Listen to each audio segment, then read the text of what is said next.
अस्सलाम वालेकुम प्यारे बच्चों। छठी जमात की उर्दू बाल भारती की किताब से आज हम सबक नंबर 10 घड़ी ये सबक का मुताला करेंगे, जिसके मुसन्निफ़ है आसिफ फ़र्रख़ी। सबक का मुताला करने से पहले हम पहली बात देखते हैं। इन सबक में पहली बात में 3 तस्वीरें नज़र आ रही हैं। आप इनका बग़ौर मुताला कीजिए। इन तस्वीरों में 3 मुख्तलिफ़ जगहों पर सूरज देखकर आपको अंदाज़ा हो गया होगा कि पहले जो दाएं तरफ का सूरज किस सिमत का इशारा दे रहा है। फिर दरमियान नंबर 2 में है दरमियानी तस्वीर के सूरज से किस वक्त का पता चलता है। नंबर 3 बाएं तरफ का सूरज किस सिमत का इशारा दे रहा है। ये तस्वीरें बताती हैं कि पुराने वक्तों में दिन के वक्त का तयन कैसे किया जाता था। इसी तरह रात का वक्त मालूम करने के लिए सितारों की चाल का सहारा लिया जाता था। वक्त को नापने के लिए हम घड़ी का इस्तेमाल करते हैं। एक ज़माने में घड़ियाँ जेब में रखी जाती थी। अब मोबाइल फ़ोन में घड़ी आ जाने की वजह से लोग हाथ घड़ियों का इस्तेमाल भी कम करने लगे हैं। बस मोबाइल फ़ोन में वक्त देख लेते हैं। अगर कुछ लोग ऐसी जगह पहुंच जाए जहां किसी के पास वक्त देखने का आला ना हो, तो वहाँ वक्त कैसे मालूम किया जाएगा। ऐसे कई सवालात के जवाब आसिफ फ़र्रख़ी के इस मज़मून में तफसील से दिए गए हैं। आसिफ फ़र्रख़ी 1959 ईस्वी में कराची में पैदा हुए। वो पेशे से डॉक्टर और मौजूदा दौर के मुमताज़ अदीब हैं। उन्होंने बहुत से मज़ामीन और कहानियाँ लिखी हैं। चीज़ें और लोग, शहर बीती और इस्म आज़म इनकी मशहूर किताबें हैं। इस सबक में मुसन्निफ़ ने मुख्तलिफ़ ज़मानों में बनने वाली घड़ियों की कहानी बड़े दिलचस्प अंदाज में लिखी है। इसे गौर से पढ़ने पर आपको अंदाज़ा होगा कि वक्त का हिसाब रखने के लिए घड़ी कितनी ज़रूरी है। एक वक्त ऐसा था कि इंसान सिर्फ़ शिकार और पनाहगाहों की तलाश में रहा करता था। इतना शिकार करता कि पेट भर जाए और ऐसी जगह रहता जहां हिफाजत से रात गुजारी जा सके। लेकिन जब वो एक मुकाम पर बस गया और उसने कामकाज शुरू कर दिया, तो वक्त की पैमाइश ज़रूरी हो गई। वक्त और रात और दिन में तो तकसीम था ही, अब दिन को पहरों और घंटों में तकसीम करने की ज़रूरत पड़ गई। वक्त का सबसे बड़ा पैमाना तो सूरज था। दिन ढलने और वक्त गुजारने का हिसाब इस बात से रखा जाता था कि सूरज कहाँ पर है। वक्त को नापने के लिए पहली घड़ी भी सूरज के लिहाज से बनाई गई।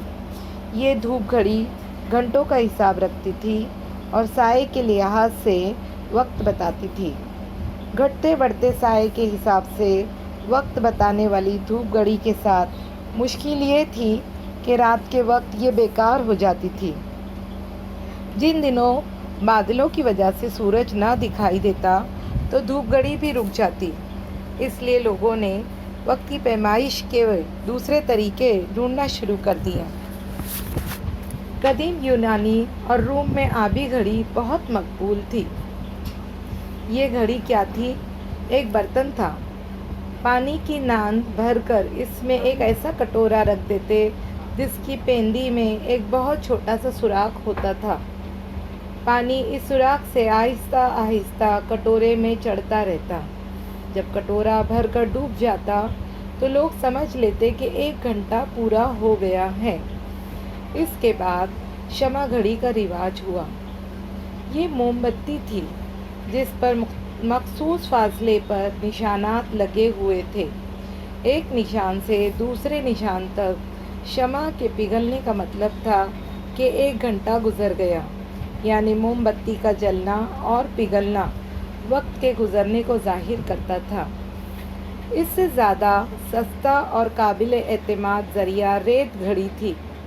ये घड़ी शीशे की एक नलकी थी जो दरमियान से इतनी पतली होती कि 2 हिस्सों में बटी हुई नज़र आती। ऊपर के हिस्से में रेत भरी हुई होती थी जो नीचे गिरती रहती। ऊपरी हिस्से के बिल्कुल खाली होकर निचले हिस्से के भर जाने में पूरा घंटा लगता था। जब घंटा पूरा हो जाता, ऊपर की तमाम रेत नीचे पहुंच जाती تو ریت گھڑی کو الٹا کر لیا جاتا اور ریت کا گرنا دوبارہ شروع ہو جاتا۔ ریت گھڑی کا رواج اس وقت کم ہوا جب کل پرزوں کی بنی ہوئی گھڑیاں عام ہو گئی۔ ایسی گھڑیوں کے عام ہونے میں بہت وقت لگا اور ایک عرصے تک انہیں عجوبہ سمجھا جاتا رہا۔ خلیفہ ہارون رشید نے فرانس کے بادشاہ شارلمین کو تحفے میں بہت خوبصورت گھڑی بھیجی تو اس کا سارا دربار گھڑی کو دیکھ کے ششدر رہ گیا، یعنی بالکل حیرت میں پڑ گیا۔ یورپ میں کلپرزوں کی گھڑی 12ویں صدی میں نمودار ہوئی۔ لوہاروں کی بنائی ہوئی یہ گھڑی کچھ ایسی ٹھیک نہیں تھی، مگر اس سے تھوڑا بہت کام لیا جانے لگا۔ 1306 عیسوی میں اٹلی کے شہر میلان میں بہت پہلی مرتبہ گھنٹے کی ٹن ٹن آواز سنائی دی تو اسے بڑا اہم واقعہ سمجھا گیا۔ اس کا مطلب یہ تھا کہ اب محض سن کر لوگ یہ بتا سکتے ہیں کہ کیا وقت ہوا ہے۔ جلد ہی عوام کی سہولت کے لیے شہروں کے اہم مقامات پر بڑے بڑے گھنٹہ گھر تعمیر کیے گئے۔ بعض شہروں میں جو گھنٹہ گھر بنائے گئے وہ فن تعمیر اور ماہرانہ کاریگری کا اعلیٰ نمونہ تھے۔ ہر گھنٹے پر سپاہیوں کی قطار یا تاریخی ہستیوں کی شبیہ نکل کر بتاتی کہ گھنٹہ پورا ہو گیا ہے۔ لوگ انہیں دیکھتے اور وقت کا اندازہ لگا لیتے۔ لوگ اب بھی دور دور سے آ کر ان گھنٹہ گھروں کو دیکھتے ہیں، یہ معلوم کرنے کے لیے نہیں کہ اب کیا وقت ہوا ہے، بلکہ ایک گزرے ہوئے زمانے کے آثار کے طور پر۔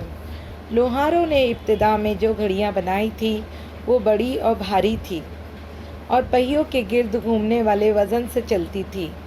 ان کو بہتر بنانے کے لیے کام ہوتا رہا۔ بھاری وزن کے لیے اسپرنگ استعمال ہوا تو گھڑی کا چھوٹا کرنا ممکن ہو گیا۔ پینڈولم لگائے گئے۔ پینڈولم اسے کہتے ہیں رکاز کو، جو بڑی دیوار گھڑیوں میں بھی لگائے جاتے ہیں۔ پینڈولم لگائے گئے تو گھڑی کی رفتار بہتر ہو گئی اور منٹ بتانے والی چھوٹی سوئی کے اضافے سے اب گھڑیاں گھنٹوں کا حساب رکھنے کی بجائے منٹ کا حساب رکھنے لگی۔ گھنٹوں کی بجائے چھوٹی گھڑیاں بننے لگی اور ان کا سنبھالنا آسان ہو گیا تو ان کا استعمال بھی بڑھ گیا۔ اب ہر شخص چاہتا تھا کہ اس کے گھر کی دیوار پر ایک گھڑی ضرور لٹک رہی ہو۔ اس طرح گھڑی سازی اہم پیشہ بن گیا۔ پہلی باقاعدہ گھڑی جرمنی کے ایک قفل ساز نے 1500 عیسوی کے لگ بھگ بنائی۔ یہ گھڑی کالر کی بیضوی شکل کی تھی اور گلے میں ہار کی طرح پہنی جاتی تھی یا کالر کے گرد لٹکائی جاتی تھی۔ اس گھڑی نے جلد ہی ایک زیور کی صورت اختیار کر لی۔ مشہور و معروف سونار اور دستکار ان گھڑیوں کو طرح طرح کے نمونوں میں بناتے اور سونے چاندی کے کام پر جواہر جڑ دیتے۔ یہ گھڑی کیا تھی؟ فن پارہ تھی، اور ایسی گھڑی کا مالک ہونا بڑی بات تھی۔ جن لوگوں کی طبیعت میں دکھاوا ہوتا وہ ایک ہی وقت میں کئی گھڑیاں پہنتے۔ گھڑیاں الگ الگ شکلوں کی ہوتی ہوں گی، مگر ان سب میں وقت ایک ہی ہوتا۔ ایک گھڑی بنانے کے لیے ایک ماہر ہنرمند کاریگر کو بہت وقت درکار ہوتا تھا۔ صنعتی ترقی کی بدولت یہ ممکن ہوا کہ اتنی قیمت کی گھڑیاں بننے لگیں کہ ایک آدمی کی دسترس میں ہو، یعنی اتنی گھڑیاں بننے لگ گئی صنعت کاری میں کہ ایک عام آدمی بھی گھڑی خریدنے کے قابل ہو گیا، دسترس یعنی پہنچ میں ہو گئی۔ گھڑی زیور کی بجائے ضرورت کی چیز بن گئی، مگر پھر بھی گھڑی بہت قیمتی ملکیت سمجھی جاتی تھی۔ سونے کی زنجیر سے لٹکی ہوئی، ڈبیا کی طرح کھلنے والی اور چابی سے چلنے والی جیسی جیبی گھڑیاں اب سے تھوڑے عرصے پہلے تک اعلیٰ لباس کا حصہ سمجھی جاتی تھی۔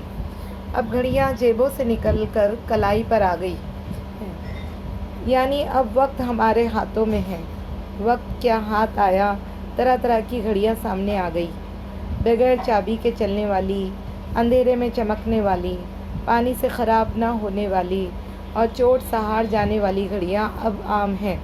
آج کی گھڑیاں دیکھنے میں سبک بھی نظر آتی ہیں और वक्त की पैमाइश में इतनी हसास है कि सेकंड के हिस्से का भी हिसाब रखती है।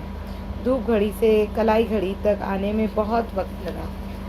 तो वक्त को नापने के लिए हम घड़ी का इस्तेमाल करते हैं, ये तो हमको सबको अच्छी तरह से समझ गया।